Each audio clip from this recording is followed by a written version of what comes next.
বাংলা গ্রামের এক কোণের একটি পুরনো ধ্বংসস্তূপে পরিণত হওয়া বাড়ি ছিল।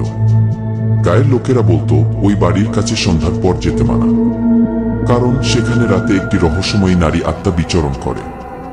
গায়ের গল্প অনুযায়ী সে ছিল এক অত্যন্ত সুন্দরী কিন্তু পিশাচ নারী। তার চোখের মধ্য দিয়ে বেরিয়ে আসতো আতঙ্কের ছায়া। গ্রীষ্মের চরম দাবদাহে একদিন চার বন্ধু সিদ্ধান্ত নিল তারা ওই বাড়িতে যাবে। অর্ণব, সুমি, টুটুল ও সোহান। তারা মনে করেছিল পুরানো গল্পগুলো নিছক মিথ্যা। তাই তারা সন্ধ্যার পর বাড়ির দিকে রওনা হলো। বাড়ির সামনে আসতেই বন্ধুদের মধ্যে পরিবেশটি অদ্ভুতভাবে পরিবর্তন হয়ে গেল। একটি শীতল বাতাস তাদেরকে ছুঁয়ে গেল, যেন অশনির পূর্বাভাস। বাড়ির দরজা খোলার সঙ্গে সঙ্গে অন্ধকারের মধ্যে ঢুকে পড়ল।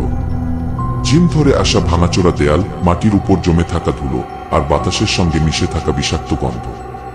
সুমি বলল, এখানে আমাদের সময় কাটানো উচিত নয়, কিন্তু অন্যরা গা বয়ে গেল।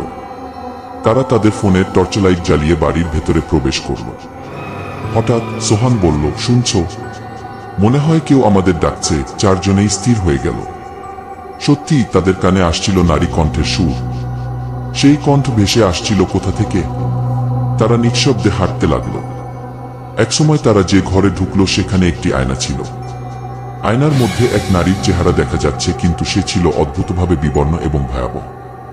এটা কি? টুটুল জিজ্ঞেস করতে গিয়ে একবার একটু সাহসী হয়ে বলল, কিন্তু সে দেশে চিৎকার করে উঠল, এই বাড়িতে কে আছে?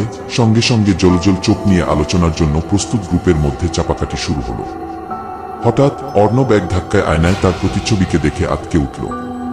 সে দেখতে পেল ওই নারীর মুখে এক হাসি, কিন্তু তার দেহে ছিল হাজারো ক্ষতের চিহ্ন। তার চিৎকার গুয়াবনির মতো গা হয়ে গেল। তারা বুঝতে পারল তারা যা ভাবছিল তা ভুল ছিল। সময় গড়িয়েছে, কিন্তু রাতের অন্ধকার আরো ঘনীভূত হচ্ছে। বাড়ির দরজা স্বয়ংক্রিয়ভাবে বন্ধ হয়ে গেল এবং অন্ধকারে নারী আত্মার উপস্থিতি আরো তীব্র হল। সুমির গলা শুকিয়ে গেল, আর সে চিৎকার করতে চাইলে আওয়াজ বের হলো না। এক পর্যায়ে তারা বুঝতে পারল ওই নারীর মুক্তির জন্য তাদের মধ্যে একজনকে নিজেকে অর্পণ করতে হবে। আতঙ্কিত বন্ধুদের মধ্যে তুমুল তর্ক শুরু হলো, কিন্তু শেষে সবাই একসাথে বাড়ি থেকে বেরিয়ে পড়তে চাইল। দরজার ওপারে সেই ভয়াবহ নারীর হাসি তাদের পিছু নিয়েছিল। সেই রাতের পর থেকে গায়ের লোকেরা আর কখনো ওই বাড়ির কাছে যায়নি।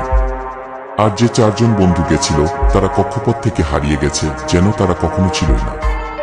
গল্পের মিথ আর বাস্তবের বিভ্রান্তি আজও সেই বাড়ির সাথে জড়িয়ে আছে।